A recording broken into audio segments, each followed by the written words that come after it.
Welcome to footballgameplan.com, where football makes sense. I'm Emery Hunt, the czar of the playbook, bringing you some coverage from MetLife Stadium, where the 2020 XFL season gets underway with the New York Guardians and Tampa Bay Vipers. When you look at the Guardians playing host here today to Tampa Bay, the Guardians came away victorious by the score of 23-3. Now we'll be joined by our football game plan analyst Troy Anthony, Alex Marinoni, David Hashagen, and Scott Chershin. We'll be covering all of the action today. Defensively, offensively, both teams. So we'll step aside for a quick second and come back with the football game plan XFL Postgame show. IWDUEU. Let's do it. I told you I got you once again. 25 years.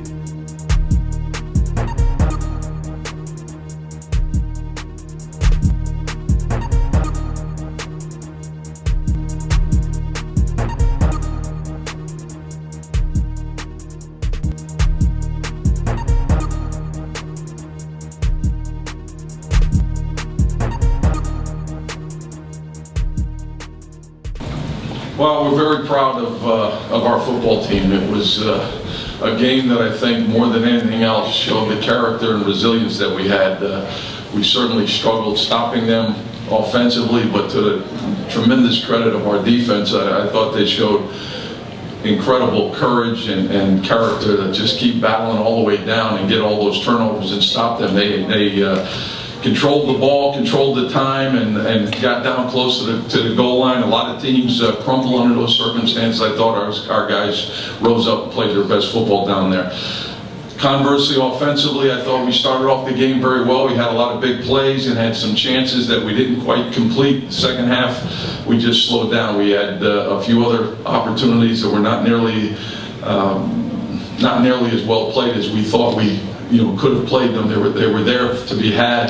Defensively, I thought they did a nice job, Tampa Bay, of changing up some things, and it made the recognition and reaction of some of our receivers a little bit slower than we would have liked, and I thought the timing as a result was affected in a negative type of way. But again, all things that are very correctable in terms of effort, in terms of heart, in terms of character. I thought they were terrific. It's always nice to coach from a W and get better from there. So that's what we're looking forward to doing this week. And now that we've heard Coach Gilbride talk about his team's performance today, we're here back on the field at MetLife Stadium where the New York Guardians played host to the Tampa Bay Vipers and came away victorious by a score of 23-3. Start with Dave Hashagen, Troy Anthony here with me alongside our other analysts that we'll get to in a second. But let's start with you, Dave. Offensively speaking for the Guardians, they scored 23 points. 7 was by the defense. But offensively speaking, what were your takeaways from today's game? Offensively, I thought they were okay. I think McGloin did a good job managing this offense. You saw it was a lot of varied offense as well. You saw running backs not just carrying the ball, but out in the flat. Tight end and wide receivers got involved, and we could definitely see those wide receivers are going to be burners downfield. So in future games, once they start clicking, this team will be much, much better off. For the first week, not bad. Finally got to go out against a real defense. I think they did an all right job. Yeah, big play, Mikael McKay. It's not a football game in the offseason unless Mikael McKay is making big plays. He had a big one today on that end of the field, caught a deep ball from Matt McGloin.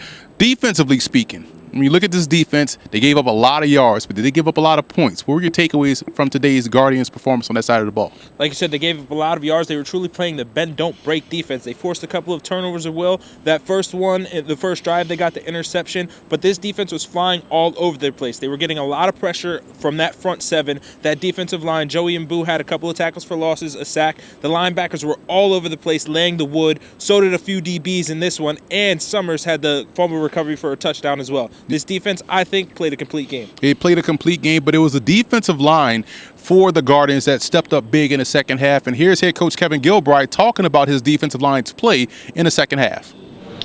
Coach, in the second half, your defense, I thought, turned up the heat on Aaron Murray. What adjustments were made defensively? Because their offensive line played well, but not in the second half. Yeah, I just think more effort than anything. We didn't resort to a blitz package, which we normally use a little bit more frequently than we did today.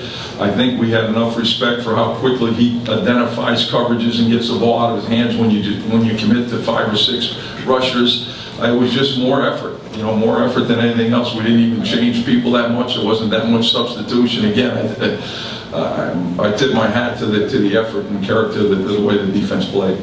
Dave, offensively speaking, a lot to choose from as far as players of the games. Who are you giving your game ball to offensively? You could go to a lot of guys. You could go to McKay. You could talk about McGloin, how he managed this game. I'm going to go, though, to the running back position and go to Darius Victor. He was a big, big player. He had not only 5 or 6 carries, more of a passing offense, but he also caught 4 or 5 catches out of the backfield. He was out in the flat. He was explosive. He ran over a couple people, which we saw in the preseason. He seems to be the #1 back in this team, so he was a big, big factor today. And if they get to lean on him in later games, it's going to be huge for them. He was a big-time playmaker at Towson, did a great job today against the Vipers. Defensively, I probably would go with Jamar Summers because he had a touchdown. Score of points is big for me, but who you're giving your game ball to defensively for the Guardians? I should go with Summers, the hometown guy out of Orange, New Jersey, but I'm not. I'm going with Ben Heaney, linebacker. He had 9 tackles on the day, 2 tackles for loss. He was flying all over the place today. He had a couple of huge hits and key moments that forced incomplete passes. Like I said, all over the place. He's my player of the game. Yeah, he was an outstanding player at Kansas, did a great job with his stint in the NFL. Sideline to sideline speed. We saw that on display today here against the Vipers. So we'll take a quick commercial break and be back with more Football Game Plan's XFL Postgame Show. Be sure to order your copy of the Go-Go Offense by Coach Brennan Marion on footballgameplan.com/GoGo Offense. Coach Marion goes through the ins and outs of his explosive offense, one that's tearing up the college football field and putting a lot of points on the scoreboard. Again, you can order your copy at footballgameplan.com/GoGo Offense. Football Game Plan is brought to you in part by Ninth and Lux. Visit the website ninethandlux.com and check out the clothing gallery. Do You Music with featured artist IW and his latest album, Season 2. You can check that out on iTunes as well as doyoumusic.com. Nesby Phipps, art, life, entertainment. NesbyPhipps.com. Grind It Out Fitness. Visit the website grinditoutfitness.com and download the app.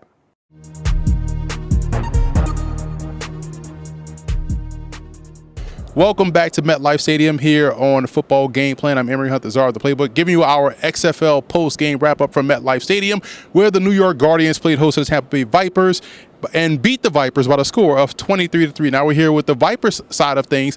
We're going to start with the offense side of football, Scott Churchin as well as Alex Marinoni. Alex, offensively speaking, they only scored 3 points. They moved the football up and down the field. What were your takeaways? Like you said, they moved the ball up the field with ease pretty much for most of the game. It was just when they got down into the red zone, it seemed to crumble a little bit. And the big thing, too, was the inconsistent play of Aaron Murray.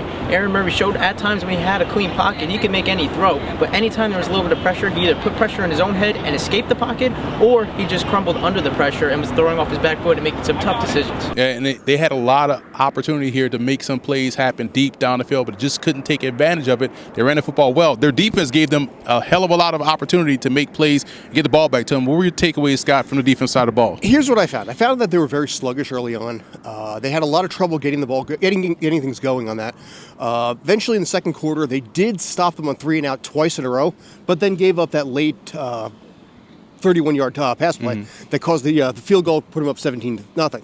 One of the biggest things that I think hurt them was the ejection of Ricky Walker. You know, I mean, he socks another player in the face. He gets ejected in the second quarter. That changes the entire dynamic of the defense when you lose a guy in the second quarter to, frankly, a really stupid penalty. Yeah, you talk about the plays that happened and the big plays that turned the game around. Well, here's what head coach Mark Trestman had to say about his team's performance after today's game. As I told our team, and our team realizes our play today was unacceptable. We turned the ball over 3 or 4 times. I thought we didn't tackle as well as we did tackle in the first half. I thought we tackled very well in the second half. When you have over 400 yards of offense and come up with 3 points, your play is just not acceptable. We kept our defense on the field too long. I think our team finished the game between explosives, turnovers, and not converting in the red zone. It's very clear that the score was as it was, and the Guardians deserved to win. Leave it at that. What were your thoughts on the play of your offensive line? Well, as I said, you know, that I've got to look at tomorrow, but you know, we had 150 yards of rushing. We had 250 some yards of passing. I thought they did a pretty good job. It was 2 interceptions down there, turnover down there. We didn't convert down there late. So to my recollection, it was 4 times we got close, we moved the ball down the field, we didn't finish drives. Aaron, with the amount of ball you played or hadn't played since 2016. I know you were in the AAF a few months ago. How tough is it to get back into that groove of taking those hits, getting those reads right, and just being efficient like you were at Georgia? It takes some time. We've had enough practice. I mean, through December and through January, all the camps and scrimmages. So I thought we executed pretty good today. I mean, we ran the ball effectively. We saw that at times. I thought the pass game was pretty good. It's just those mistakes. I mean, if you don't turn the ball over 3 times and the other team doesn't turn it over, they're going to win. I mean, plain and simple. When we drive down there, get to about the 5-yard line and bad play by me throwing it up, should have just thrown that one away. And then we had 4 or 5 drives in the red zone, came away with no point. So I think moving the ball, I think it was pretty good. It's just a matter of finishing those drives, being a little bit more efficient, understanding that, things in the red zone, windows get tighter, players are moving faster, there's less room for the defense to have to cover, so we just got to be better going forward. And I think we can. I mean, like I said, I thought we saw some good stuff today from this team, from players that really stepped up. I thought the offensive line was tremendous, the way they were able to kind of dominate throughout the game, especially running the football. Like I said, we just can't turn it over. I mean, like I said, myself, 2 picks, the fumble turned into a touchdown. I mean, those are things that really shoot you in the foot, and that really cost us today. After all the Well, Alex, you look at the fact that they only scored 3 points, but you have to give a game ball to somebody. Who would you give your Offensive Player of the Game award to? Yeah, I thought the offensive line played well consistently the whole game, but I have to go with Quentin Flowers. He came in the second half on some drives. He was platooning with Aaron Murray, and they were really moving the ball. He provided a spark and that dual threat. They didn't really let him throw the ball until the very end. He threw a dime down to the 1-yard line, but I thought he was the most explosive player on the field for the Vipers, and they looked very confident with him under the helm. Yeah, it looks like he probably is going to see more playing time next week. It would make sense to get him the football more. Defensively, I know you got a couple guys you want to get the ball to, but who stood out to you initially on defense that you say, hey, you know what, these guys deserve game balls? Boy, this was tough. It was going to come down to 1 or 2, but I think Anthula Kelly gets it. This team had no sacks in the day. They had 2 hurries. I mean, McGloin had all the time in the world back there, but he got 3 tackles. He did have 3 pass breakups. So this score, even though they gave up 23, it could have been a lot worse. And I think, in this case, the best of the worst, it goes to Kelly. When we come back here at MetLife Stadium, we'll wrap up this XFL Postgame show, so stay with us.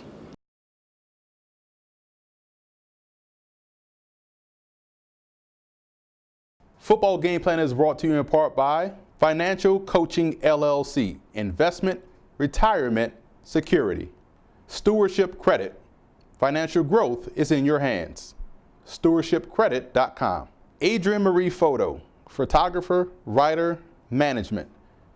AdrienneMariePhotography.com. Lock Multimedia.